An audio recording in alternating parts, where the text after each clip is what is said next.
Hello, Millings TV fan. This is Milling po. Kamusta po kayo? Yan po ang kanilang place ng order. Magta-touch screen po muna kayo bago kayo pumunta sa cashier.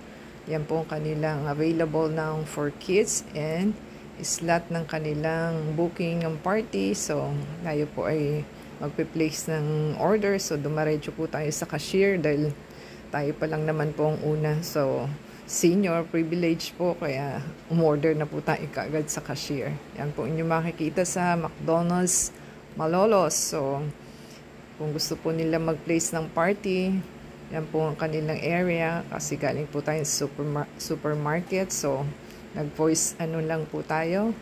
So, kung nagustuhan po nila ating place ng McDo, like, comment, subscribe po sila. Ada sa Facebook, Twitter, TikTok, and Instagram. And support po sa ating videos sa channel natin to play the ads and video. And give us a thumbs up and subscribe po sila. Until next time po, God bless everyone.